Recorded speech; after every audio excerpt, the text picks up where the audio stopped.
Good afternoon dear student. आज हम लोग इलेक्ट्रोस्टैटिक्स का लेक्चर नंबर 32 पढ़ने जा रहे हैं। इसमें सबसे पहले पढ़ना है, क्या पढ़ना है? देखिए हेडिंग हम लिख रहे हैं कि अगर किसी कंडक्टर को हम कहाँ रखते हैं, एक्सटर्नल इलेक्ट्रिक फील्ड में, तो क्या होता है? When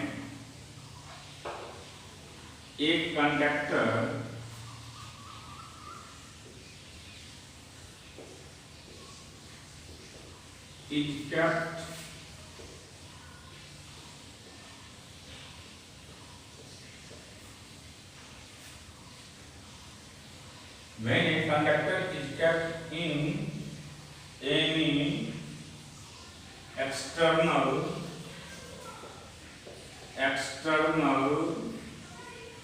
इलेक्ट्रिक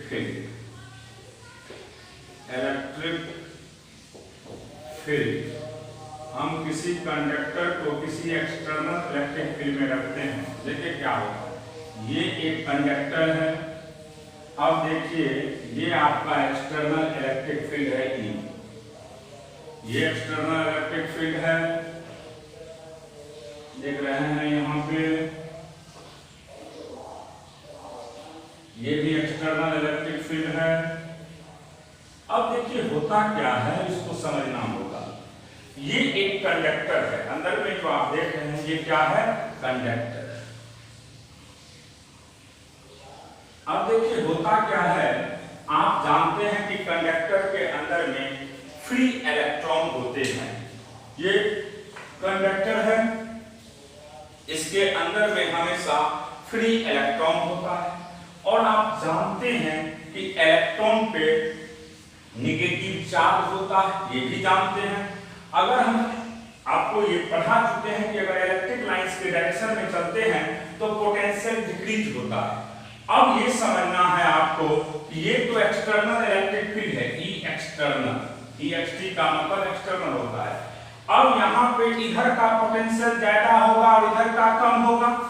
ऑब्वियस बात है कि मान लीजिए जैसे ही हम इसके अंदर कंडक्टर के अंदर में इलेक्ट्रॉन की बात करेंगे तो सभी इलेक्ट्रॉन किधर शिफ्ट करेगा, इस तरफ शिफ्ट करेगा। क्यों? क्योंकि इधर का पोटेंशियल ज्यादा है और इधर का पोटेंशियल कम है।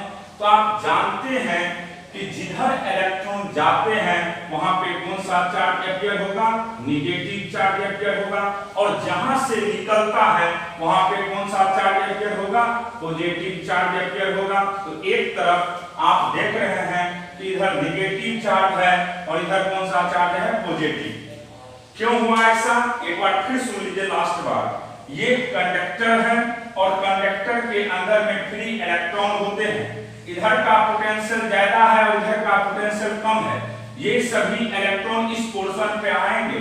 जहां पे इलेक्ट्रॉन आता है वहां पे नेगेटिव चार्ज अपियर होता है और जहां से जाता है वहां पे पॉजिटिव चार्ज अपियर होगा। इसलिए एक एंड पे पॉजिटिव, दूसरे एंड पे नेगेटिव चार्ज अपियर हो चुका है। अब आप जानते ये भी हैं कि इलेक्ट्रिक लाइंस हमेशा कहां से निकलते हैं, कहां से, पॉजिटिव से। और इन कहां पे होता है, नेगेटिव पे। तो यहाँ पे एक एक्सटर्नल, यहाँ पे भी एक इलेक्ट्रिक फील्ड डेवलप होगा, इसका नाम हम देते हैं ई इंड्यूस्ड। ये सिर्फ इसलिए डेवलप हुआ क्योंकि एक एंड पे पॉजिटिव और दूसरे एंड पे नेगेटिव चार्ज है। इधर भी आपको इंड्यूस्ड इलेक्ट्रिक फील्ड डेवलप होगा। अब देखिए इधर है एक्सटर्नल, इधर है इंड्यूस्ड, दोनों का मैग्नीट्यूड सेम है। दोनों का मैग्नीट्यूड क्या है, सेम है। और डायरेक्शन एक दूसरे का क्या है, अपोजिट है। इसीलिए यहाँ पे अगर कोई पूछेगा कि नेट इलेक्ट्रिक फील्ड इनसाइड क्या होगा, तो याद रखिएगा यहाँ पे E एक्सटर्नल बराबर हो जाएगा E इंड्यूस्ड। E एक्सटर्नल बराबर E इंड्यूस्ड। दोनों का मैग्नीट्यूड सेम है, डायरेक्शन अपोजिट है। इसीलिए E नेट की बात करिएगा कहां पे, कंडक्टर के अंदर, तो ऑलवेज याद रखिएगा 0। अगर आपसे कोई पूछेगा कि किसी कंडक्टर के इनसाइड में नेट इलेक्ट्रिक फील्ड क्या होता है, तो आप ऑलवेज याद रखिएगा कि नेट इलेक्ट्रिक फील्ड का वैल्यू हमेशा क्या होता है, 0। किसी भी कंडक्टर के इनसाइड में नेट इलेक्ट्रिक फील्ड का वैल्यू क्या होता है, 0, क्योंकि एक्सटर्नल और इंड्यूस्ड दोनों का मैग्नीट्यूड सेम है, डायरेक्शन एक दूसरे का अपोजिट होने के वजह से नेट इलेक्ट्रिक फील्ड क्या हो जाएगा किसी भी कंडक्टर के इनसाइड में, 0। तो आपको याद ये रखना है, कहीं पे भी कोई भी कंडक्टर रहे तो आपको सेट कर दीजिएगा हमेशा के लिए कि net electric field inside the conductor 0 होते हैं, लेकिन पोटेंशियल का वैल्यू हमेशा कांस्टेंट होता है। ये क्वेश्चन बार बार कंपटीशन में पूछ देता है कि अगर ये कोई कंडक्टर है, देखिए ये कंडक्टर है आपका, तो याद ये रखिएगा कि कंडक्टर के अंदर में इलेक्ट्रिक फील्ड का वैल्यू तो 0 होगा, E बराबर 0 होगा, लेकिन पोटेंशियल का वैल्यू हमेशा क्या होगा, कांस्टेंट। क्लियर हो गया? तो हमेशा याद रखिएगा कि कोई भी कंडक्टर रहेगा, किसी भी कंडक्टर के इनसाइड इलेक्ट्रिक फील्ड का वैल्यू ऑलवेज 0 होता है, और पोटेंशियल जो है कंडक्टर के अंदर में हमेशा क्या होते हैं, कांस्टेंट होता है। इस पहलू को आप हमेशा के लिए याद रखिएगा, क्योंकि कंपटीशन में सीधा एक कंडक्टर दे देगा और पूछेगा कि कंडक्टर के इनसाइड बताइए इलेक्ट्रिक फील्ड क्या होगा, तो आप याद रखिएगा कि कंडक्टर के इनसाइड इलेक्ट्रिक फील्ड का वैल्यू तो 0 होगा, लेकिन पोटेंशियल का वैल्यू हमेशा क्या होता है, कांस्टेंट होता है। देखिए नेक्स्ट कॉन्सेप्ट है पोटेंशियल इन कॉन्सेंट्रिक सेल।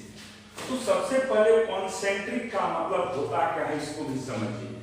एक ही सेंटर से अगर ढेर सारे सेल को बनाया जाए, उसी को हम क्या कहते हैं, कॉन्सेंट्रिक। तो आपसे पूछा जा रहा है पोटेंशियल इन कॉन्सेंट्रिक सेल, तो अभी यहाँ पे हमने सिर्फ एक ही क्या लिए हैं, सेल लिए हैं। सेल पे टोटल चार्ज Q है, क्योंकि अंदर में चार्ज रह नहीं सकता है, कंडक्टर का मतलब सेल ही होता है, तो इसका टोटल चार्ज Q है और रेडियस क्या है आपके पास, R है। और हमारे पास एक आउटर रेडियस भी है जिसको हमने नाम दिए हैं स्मॉल r। तो अगर आपसे पूछेगा भी आउटसाइड की बात,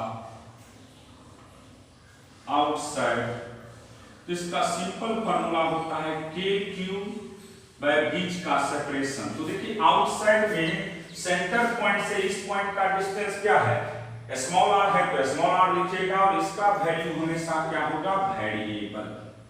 इसका वैल्यू हमेशा याद रखिएगा क्या होगा, वेरिएबल। लेकिन अगर आपसे पूछा जाएगा कि इनसाइड क्या होगा, inside the surface, outside, outside surface की बात किए पहले, आउटसाइड सरफेस में याद रखिएगा वेरिएबल होता है। इनसाइड सरफेस की बात करेंगे तो सिंपल याद रखिएगा इसका value K capital Q by capital R होगा, और ये हमेशा कांस्टेंट होते हैं। इसका मतलब ये हुआ कि इनसाइड में यहां निकालिए, यहां निकालिए, यहां निकालिए, कहीं पे भी निकालिएगा तो पोटेंशियल जो इनसाइड का होगा वह ऑलवेज क्या होगा, कांस्टेंट। अगर कोई पूछ देगा इस पॉइंट पे क्या होगा पोटेंशियल, तो कहिएगा KQ बाय R। इस पॉइंट पे पूछेगा तो KQ बाय R, इस पॉइंट पे पूछेगा तो KQ बाय R। इसीलिए हमने बोले कि कोई भी स्फेरिकल सेल होगा तो स्फेरिकल सेल के इनसाइड में हर एक पॉइंट पे पोटेंशियल का वैल्यू ऑलवेज क्या होता है, कांस्टेंट होता है, और उसका सिंपल फार्मूला होता है KQ बाय सेंटर से रेडियस जितना भी दिया रहेगा वही हम उसी से क्या करते हैं, डिवाइड कर देते हैं। तो ये क्लियर कॉन्सेप्ट हो गया होगा आपको। अब देखिए इसके अगले पोर्शन को अभी हम समझाने वाले हैं। देखिए नेक्स्ट क्वेश्चन की बात कर रहे हैं कि हमारे पास दो सेल दिया हुआ है, समझिएगा, एक ये है और दूसरा ये है। इसका रेडियस आपको RA दिया है और इसका रेडियस आपको RB दिया हुआ है। इसका चार्ज QA है और इसका चार्ज QB है। हर एक जगह प्लस प्लस चार्ज है, आप तो समझ ही रहे हैं। इस तरह से दिया हुआ है, बहुत इंपॉर्टेंट कॉन्सेप्ट है। इसी से कोरिलेट करके हम ढेर सारे न्यूमेरिकल अभी करवाएंगे। सभी पे, दोनों पे कौन सा चार्ज है बाबू? पॉजिटिव चार्ज है, दोनों का रेडियस आपको पता है। अब आपसे पूछा जा रहा है find the potential, find the potential, find the potential on the surface, on the surface या surfaces of cell A and B। आपको A और B का, दोनों का क्या निकालना है? पोटेंशियल निकालना है। तो देखिए हम सबसे पहले A की बात करते हैं। तो यहाँ पे A का भी 2 होगा, एक बार VA लेंगे। देखिए ध्यान से, इसका नाम A दे दीजिएगा और इसका नाम B दे दीजिएगा। तो आपको अब निकालना है यहाँ पे पोटेंशियल ऑफ A। तो देखिए समझिएगा, सिंपल वे में हम समझा रहे हैं, सुनिएगा ध्यान से। अब देखिए A की बात कर रहे हैं। जब A का पोटेंशियल निकालना हो तो सिंपली एक शॉर्टकट कॉन्सेप्ट याद रखना है हमेशा। तो जैसे इनसाइड, अगर मान लीजिए 3 4 5 6 कुछ भी दे दे तो उसमें कोई कंफ्यूजन नहीं होना चाहिए। अगर हमें A का पोटेंशियल निकालना होगा तो देखिए कैसे निकालते हैं पोटेंशियल ऑफ A।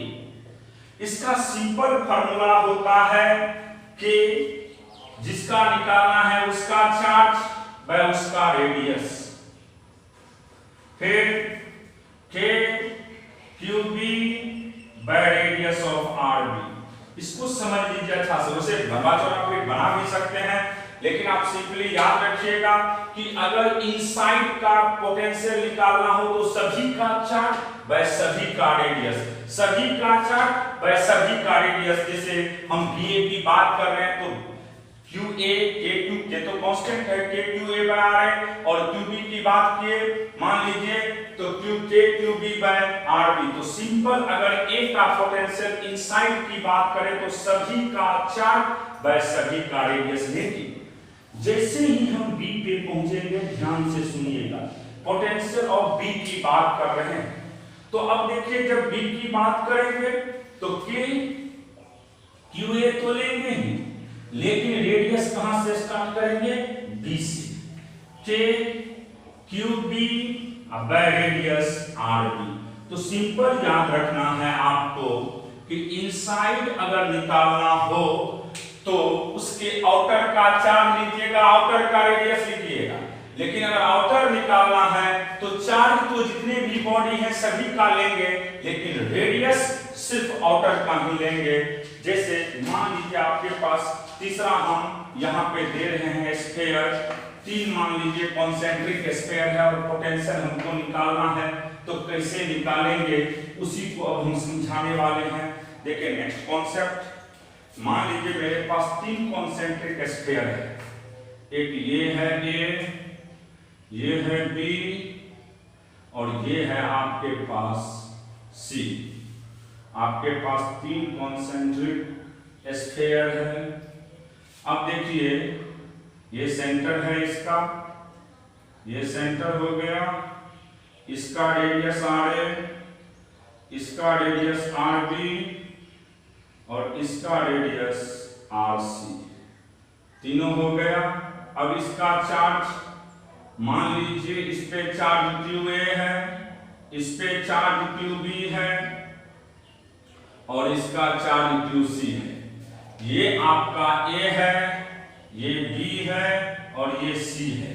आपके पास यहाँ पे 3 कॉन्सेंट्रिक स्फीयर दिया हुआ है और आपको अब फाइंड करना है to find the potential of A, B and C। To find the potential of surfaces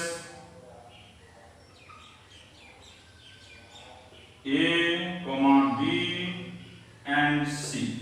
अब समझना है आपको ए बी सी का कैसे निकालते, तो 1 मिनट ध्यान से समझिएगा। ए जो है वह इनसाइड है। जब इनसाइड की पोटेंशियल की बात करेंगे तो के को लेना ही है सभी का चार्ज बाय सभी का रेडियस। क्लियर हो गया। जैसे हमको मान लीजिए ए की बात करें तो ए पे बी का भी इफेक्ट पड़ेगा, ए पे सी का भी इफेक्ट पड़ेगा। ए पे बी का इफेक्ट पड़ता है और सी का भी इफेक्ट करता है। इसीलिए जब पोटेंशियल ए की बात करेंगे तो के लेंगे charge A by radius A का, फिर बी का इफेक्ट पड़ेगा तो K Q B by R B, फिर सी का इफेक्ट पड़ेगा तो K Q C by R C. तो अगर आपको पोटेंशियल ए का निकालना है तो सिंपल फार्मूला होगा K Q A upon R A, फिर K Q B upon R B, फिर K Q C upon R C. Clear हो गया। अगर हमें पोटेंशियल ए की बात करेंगे तो के तो लीजिएगा सभी का चार्ज बाय सभी का रेडियस, सभी का चार्ज बाय सभी का रेडियस, तो K Q A by R A plus K Q B by R B plus K Q C by R C. लेकिन जैसे ही हम बी पोटेंशियल की बात करेंगे, ध्यान से समझिएगा, अब चार्ज तो सभी का लेना है लेकिन रेडियस उसके अंदर बी के अंदर जो भी स्फीयर रहेगा उसका आप रेडियस कभी भी काउंट नहीं करेंगे। बी के बाहर का लीजिएगा या तो बी का लेंगे। तो अब देखिए बी पे ए का भी इफेक्ट पड़ेगा और बी पे सी का भी इफेक्ट पड़ेगा, लेकिन जब बी के पोटेंशियल की बात करेंगे तो सिंपल लिखेंगे के, फिर देखिए के तो लिख दिए Q A by R B plus K Q B by R B plus K Q C by R C. इसका मतलब है कि चार्ज तो सभी का लिए लेकिन हम इनसाइड रेडियस कभी भी नहीं ले सकते हैं। इसी तरीका से जब सी का पोटेंशियल की बात करते हैं तो सी कहां है, सबके बाहर है यानी सबसे आउटर है सी, तो सी पे ए का भी इफेक्ट पड़ेगा और सी पे डी का भी इफेक्ट पड़ेगा। तो चार्ज तो सभी का आप लीजिएगा लेकिन रेडियस सिर्फ किसका लेंगे, आउटर का। किसका, आउटर का, इनर का रेडियस नहीं लेते हैं। इसका मतलब ये हुआ कि जिस स्फेरिकल सेल का आपको पोटेंशियल निकालना है उसके अंदर का रेडियस को आप कभी भी नहीं लेंगे, या तो वह लेंगे या उसके बाहर लेंगे। तो सी की बात करेंगे तो सीधा लिखिएगा K Q A by R C plus K Q B by R C plus K Q C by R C. Clear हो गया। तो ये था आपका potential of A, potential of B, potential of C. किसका, जब हमारे पास 3 कॉन्सेंट्रिक स्फेरिकल सेल दिया रहेगा तो तीनों का हम पोटेंशियल इसी तरीका से निकालते हैं। अब इसके आगे की बात अभी हम करने वाले हैं। नेक्स्ट क्वेश्चन देखिए क्या है। Question to find the potential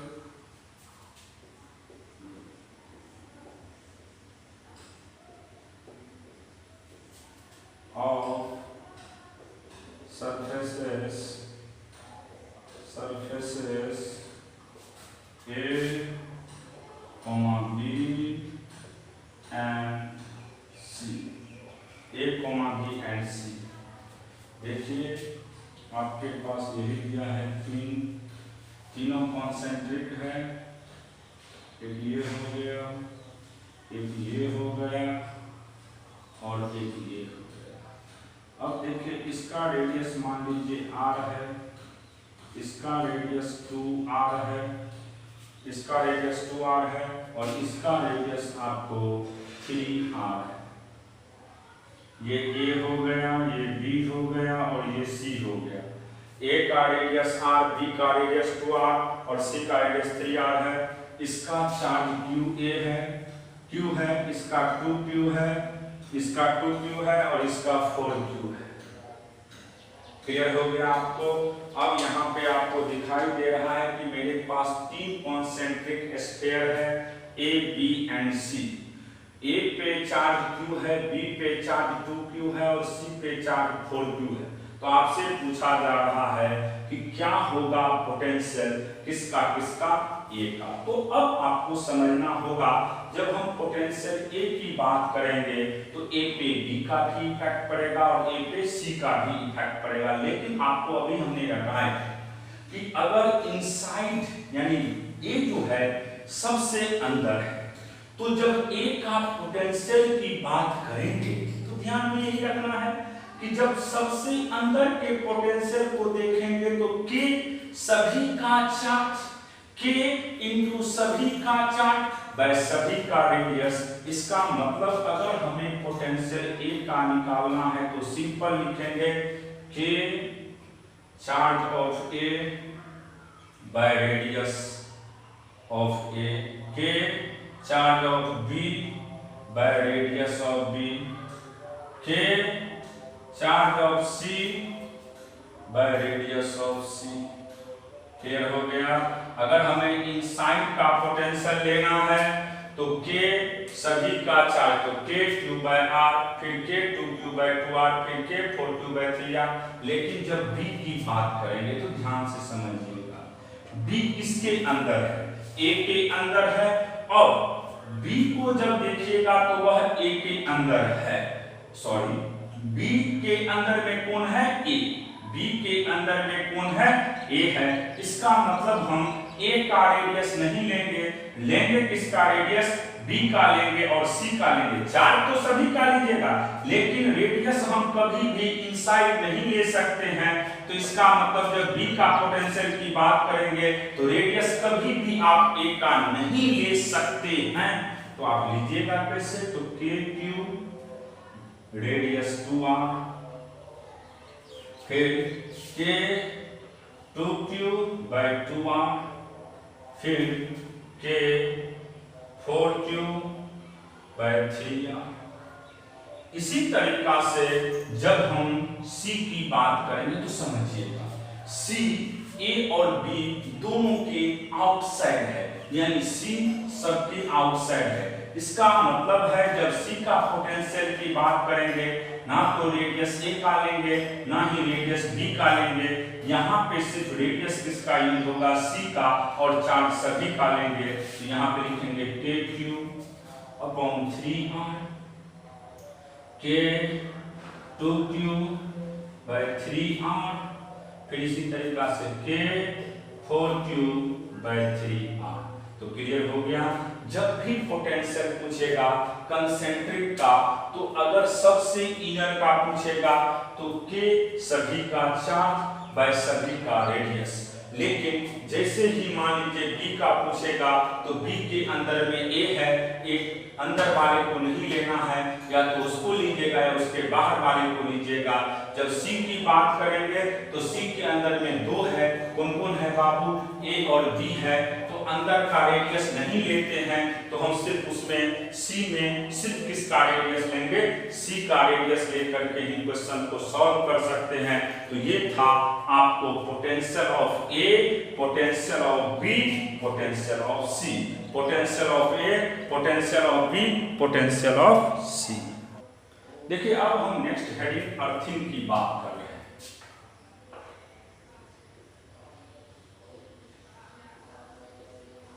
earthing समझिएगा। देखिए अर्थ जो है वह very large surface of charge है। वहां पे दोनों चार्ज होते हैं प्लस और माइनस, लेकिन हम नेट जो चार्ज लेते हैं वह निगेटिव लेते हैं और उसका पोटेंशियल किसके वजह से जीरो होता है? रेफरेंस के वजह से। इसका डेफिनेशन आप लोग लिख भी सकते हैं, नहीं भी लिखेगा क्योंकि कोई इंपोर्टेंट उतना नहीं है। अर्थिंग सिंपल याद रखिएगा कि अर्थ का मतलब होता है कि इस पे दोनों तरह का चार्ज होगा, प्लस भी और माइनस भी, प्लस भी और माइनस भी। जैसे मान लीजिए एक अर्थ है आपके पास, किसी मेटल को कनेक्ट कर देते हैं आप अर्थ से, और मेटल पे पहले कौन सा चार्ज है आपके पास, निगेटिव। तो अर्थिंग क्या करेगा कि उस मेटल पे पॉजिटिव चार्ज दे करके उसको क्या करेगा, न्यूट्रलाइज कर देगा। उसी तरीका से अगर दूसरा कोई कंडक्टर आपके पास है और उस पे कौन सा चार्ज है, पॉजिटिव चार्ज, अब आप उसको अर्थ से कनेक्ट करते हैं। जब आप अर्थ से कनेक्ट कर दीजिएगा तो ये अर्थ उसको कौन सा चार्ज दे देगा, नेगेटिव चार्ज दे देगा, और नेट उसका चार्ज का वैल्यू क्या कर देगा, 0। ये हम लोग थ्योरेटिकली बोल सकते हैं, लेकिन ऐसा संभव नहीं है। लेकिन आपको ये याद रखना है कि जब भी किसी बॉडी को हम अर्थ करते हैं, जब भी किसी बॉडी को हम अर्थ करते हैं, तो निश्चित उसका पोटेंशियल 0 होता है, लेकिन चार्ज 0 हो भी सकता है और नहीं भी हो सकता है। इसीलिए हम कहते हैं कि चार्ज उसका 0 तो नहीं ले सकते हैं, लेकिन पोटेंशियल अर्थिंग करने से पोटेंशियल का वैल्यू हम निश्चित क्या लेंगे, 0 लेंगे। क्लियर हो गया कॉन्सेप्ट। अर्थ का मतलब ही होता है कि उसका पोटेंशियल आप क्या लीजिएगा, 0। तो देखिए अर्थ का सिंबल की बात करते हैं पहले। ये इसका सिंबल है, ये आपको इसका सिंबल है। ये सिंबल हो गया किसका, अर्थिंग का। और यहाँ पे याद ये रखिएगा इसका पोटेंशियल क्या होता है, 0। इसका पोटेंशियल क्या होता है, 0। अब अर्थिंग कनेक्ट कैसे करते हैं, तो किसी भी मेटल वायर से अगर कनेक्ट कर देते हैं, connect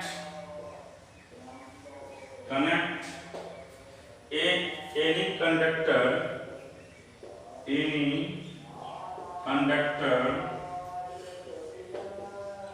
conductor through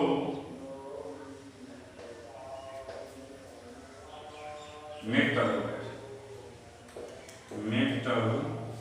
wire. Earthing का मतलब ही होता है कि हम लोग किसी भी कंडक्टर को किससे कनेक्ट कर देते हैं, मेटल वायर से। और ध्यान रखिएगा कि जिसको भी अर्थ करते हैं उसका पोटेंशियल को हमेशा क्या लेते हैं, 0। जिसको भी अर्थ करेंगे उसका पोटेंशियल क्या लेते हैं, 0। जिसको भी अर्थ करते हैं उसका पोटेंशियल क्या लेते हैं, 0। ये याद रखिएगा।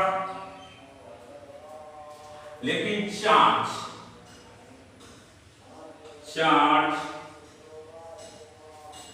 need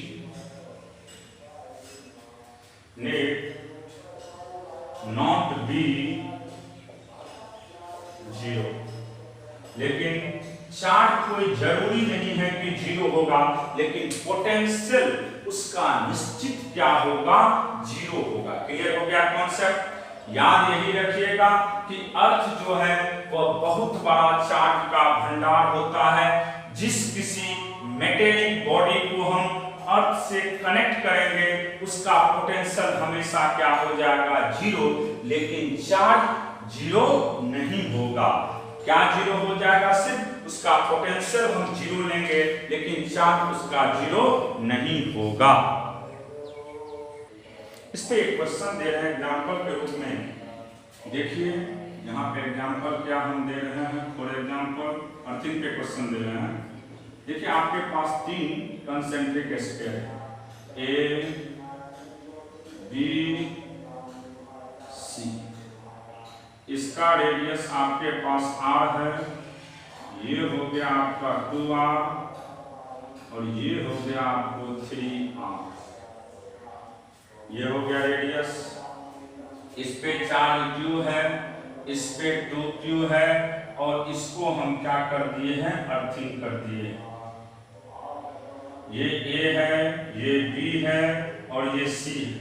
और आपसे पूछा जा रहा, ऑप्शन दे दिया है आपको कि VB पोटेंशियल ऑफ B बराबर 0, पोटेंशियल ऑफ B बराबर 0 और चार्ज ऑफ B बराबर भी 0। B में ऑप्शन है VB का वैल्यू 0 और charge QB not 0। C option है VB नॉट इक्वल टू 0 और QB 0। और D ऑप्शन कहता है कि potential of B not equal to 0 और charge of B not equal to 0। तो तो अभी हमने तुरंत पढ़ा है कि जब भी किसी भी बॉडी को हम अर्थिंग करते हैं, जब भी किसी बॉडी को हम क्या करते हैं, अर्थिंग करते हैं, तो उसका पोटेंशियल 0 होगा लेकिन चार्ज 0 नहीं होगा। इसीलिए आंसर क्या होगा इसका, बी होगा, क्योंकि बी जो ऑप्शन है उसमें पोटेंशियल ऑफ बी तो 0 है लेकिन charge of B not equal to क्या है, 0। तो आप सिंपली याद रखिएगा कि जब भी हम किसी बॉडी को अर्थिंग करेंगे तो निश्चित उस सरफेस या वह बॉडी का पोटेंशियल तो 0 होगा लेकिन चार्ज 0 नहीं होगा। इस चीज को आप हमेशा याद रखिएगा, तब आप पे इस पे आधारित कोई भी क्वेश्चन देगा तो आप इजीली बना दीजिएगा। याद हो गया सबको? क्या याद रखना है कि जिसको भी हम अर्थिंग करेंगे, जिसको भी हम क्या करेंगे, अर्थिंग करेंगे, उसका पोटेंशियल तो 0 होगा, उसका पोटेंशियल क्या होगा, 0 होगा, लेकिन याद ये रखिएगा कि उसका चार्ज 0 नहीं होगा। अब नेक्स्ट क्वेश्चन की हम बात कर रहे हैं। देखिए क्वेश्चन हमने क्या लिखे हैं यहाँ पे कि देखिए आप लोग को समझना होगा कि आपके पास 3 कंसेंट्रिक स्फीयर है, यहाँ पे 3 कंसेंट्रिक स्फीयर है, इसमें भी आपको रेडियस इसका r, इसका 2r और इसका आपको 4r दिया हुआ है। तीनों का रेडियस दे दिया है आपके पास, r 2r 4r, ये a है, ये b है और ये c है। a पे चार्ज आपके पास a पे चार्ज दे दिया है q और c पे चार्ज 2q है, और आपको b को क्या कर दिया गया है, अर्थिंग कर दिया गया है। b को क्या गया है बाबू, अर्थिंग कर दिया गया है। तो आपसे पूछा जा रहा है आफ्टर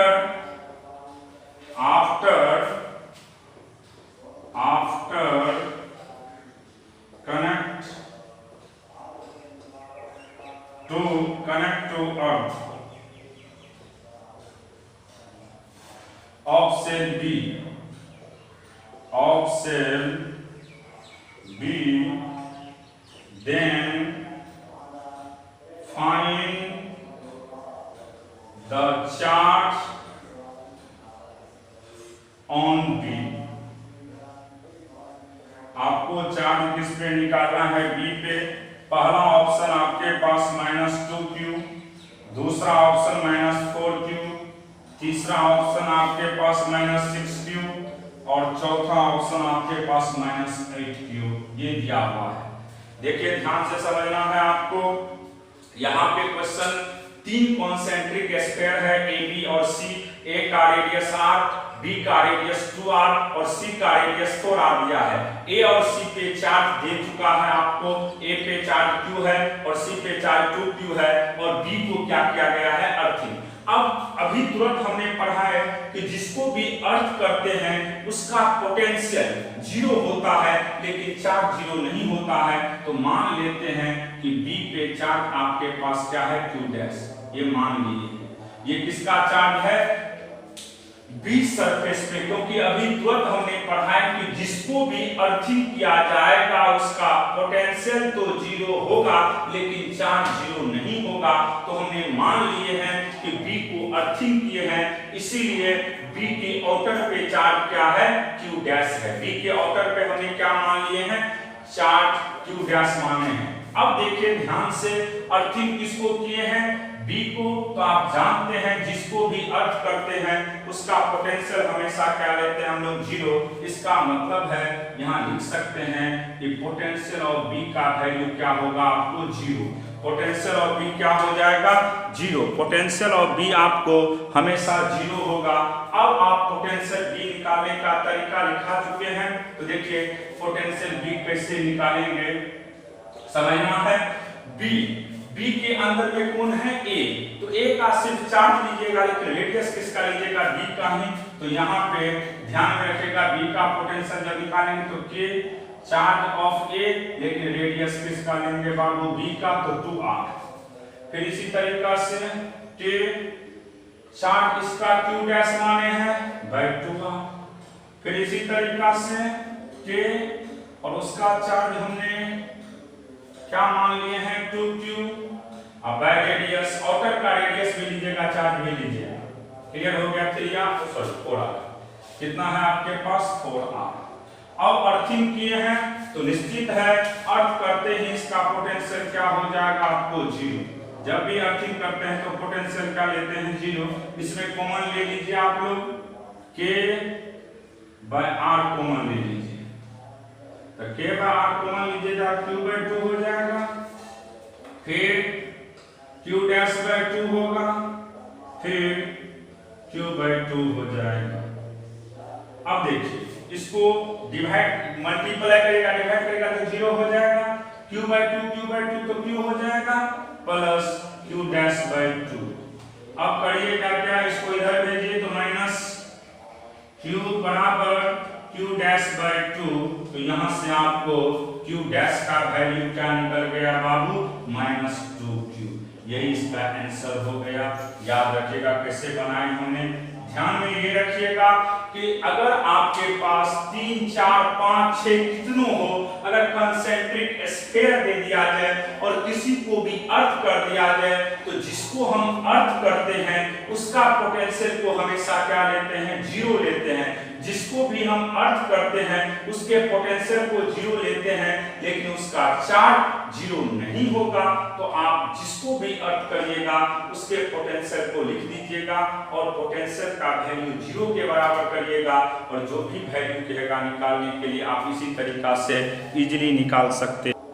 देखिए क्वेश्चन है आपके पास कि आपके पास दो कंसेंट्रिक सेल है, एक का रेडियस r है, दूसरे का रेडियस 2r है।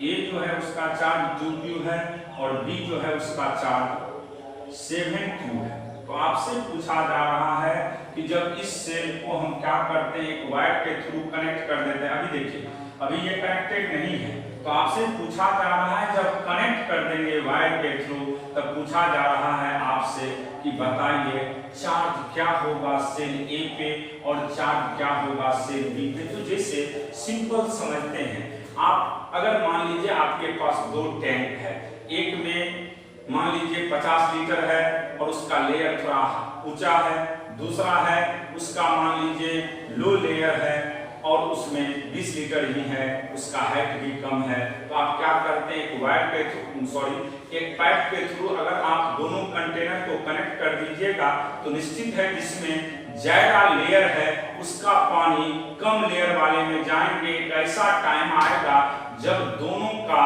लेयर क्या हो जाएगा, सेम हो जाएगा। जैसे ही लेयर सेम होगा पानी का फ्लो करना बंद हो जाएगा। उसी तरीका से चार्ज का भी वेरिएशन होता है, चार्ज भी फ्लो करते हैं। अगर हम बात करते हैं पॉजिटिव चार्ज का, तो पॉजिटिव चार्ज हमेशा हाई से लो पोटेंशियल के तरफ फ्लो करता है। पॉजिटिव चार्ज हमेशा किधर से, हाई से लो पोटेंशियल। याद रखिएगा पूछ देता है ऑब्जेक्टिव में कि पॉजिटिव चार्ज का फ्लो किधर से किधर होता है, तो याद रखिएगा हाई से लो के तरफ, हाई से लो के तरफ, हाई से लो के तरफ। लेकिन अगर निगेटिव चार्ज की बात करें तो निगेटिव चार्ज का फ्लो हमेशा किधर से किधर होता है, low to high, low to high potential, low to high potential. क्योंकि वह खुद चार्ज निगेटिव है इसलिए उसका फ्लो की बात करेंगे तो लो पोटेंशियल से हाई पोटेंशियल के तरफ होगा। तो यहाँ पे अभी देखिए ये कनेक्टेड नहीं है, हम इसको अब कनेक्ट कर देते हैं। जैसे ही इसको कनेक्ट किए हैं हम लोग, निश्चित है चार्ज का फ्लो हुआ होगा। निश्चित क्या हुआ होगा बाबू, चार्ज का फ्लो हुआ होगा। और मान लेते हैं हम कि यहाँ पे चार्ज का फ्लो हो रहा है। मान लीजिए इधर से इधर ही चार्ज जा रहा है और जो चार्ज जा रहा है उसको हम क्या मान लेते हैं, let Q dash charge A से किसके तरफ जा रहा है, B के तरफ। हम मान लिए हैं कि A से ही चार्ज, मान लीजिए A का पोटेंशियल ज्यादा है तो A से चार्ज, क्योंकि पॉजिटिव चार्ज है तो A से चार्ज किसके तरफ फ्लो कर रहा है, B के तरफ। किसके तरफ, B के तरफ। और एक ऐसा टाइम आएगा जब दोनों का ही पोटेंशियल सेम हो जाएगा तो चार्ज का फ्लो करना क्या हो जाएगा, बंद हो जाएगा। क्लियर हो गया कॉन्सेप्ट। हम यहाँ पे एग्जम्पशन किए हैं कि चार्ज का फ्लो ए से बी की तरफ हो रहा है और कितना चार्ज फ्लो कर रहा है बाबू, Q डैश। हमने मान लिए हैं कि ए से बी की तरफ आपको Q डैश चार्ज जा रहा है। तो जाते जाते एक ऐसा टाइम आएगा जब दोनों का पोटेंशियल क्या हो जाएगा, सेम। तो लिख दीजिएगा यहाँ पे सिंपली कि potential of a surface, potential of surface A बराबर पोटेंशियल ऑफ सरफेस बी, यानी दोनों का पोटेंशियल सेम हो जाएगा, तब चार्ज का फ्लो होना क्या हो जाएगा, बंद कर देगा। अब देखिए हम कैसे यहाँ पे लेते हैं, पोटेंशियल की बात कर रहे हैं तो ए की बात करिएगा तो ए कहाँ है, इनसाइड। जब ए इनसाइड है तो के, अब पहले चार्ज 2q था तो 2q में से कितना निकल गया बाबू, q डैश निकल गया। भाई इसका रेडियस क्या है आपके पास, r। फिर इसी तरीका से अब देखिए इससे तो निकला है और उस पे गया है, तो जब इस पे गया तो k, उस पे गया तो ऐड हो जाएगा तो 7q plus q dash by radius क्या होगा इसका 2r।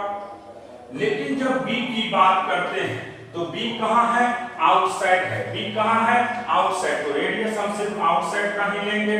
अब देखिए जब b की बात करते हैं तो k, b का चार्ज तो b पे कितना 7q है और q डैश गया है तो कितना हो जाएगा 7q plus q dash by बीच का रेडियस आपको 2r। फिर इसी तरीका से जब हम इसकी बात करेंगे तो k, अब a की बात करेगा तो 2q में से q डैश निकल गया होगा, अब रेडियस क्या लेंगे 2r, क्योंकि b आउटर है। b क्या है, आउटर। जब आउटर की बात करते हैं तो चार्ज तो सभी का लेंगे लेकिन रेडियस सिर्फ किसका लेंगे, आउटर का। तो देखिए इसमें भी k है, इसमें भी k है, इसमें भी k है, इसमें भी है, r cancel.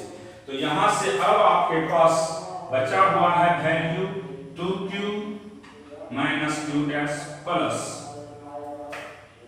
7q plus q dash bye 2 बराबर 7q plus q dash bye 2 बराबर plus 2q minus q dash bye 2।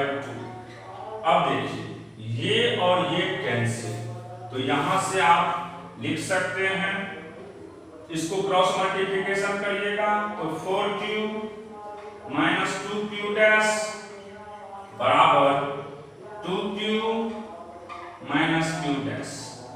अब देखिए इसको इधर भेजिए तो 2q बराबर क्या हो जाएगा माइनस q डैश और प्लस 2q डैश। तो यहां से q डैश का वैल्यू क्या हो गया 2q। इसका मतलब हो गया a से b के तरफ कितना चार्ज फ्लो करेगा 2q। अब देखिए 2q चार्ज ही है और 2q क्या कर गया, फ्लो कर गया। इसका मतलब b पे टोटल चार्ज अपीयर हो जाएगा, a का भी चार्ज कहां पे अपीयर हो रहा है, b पे।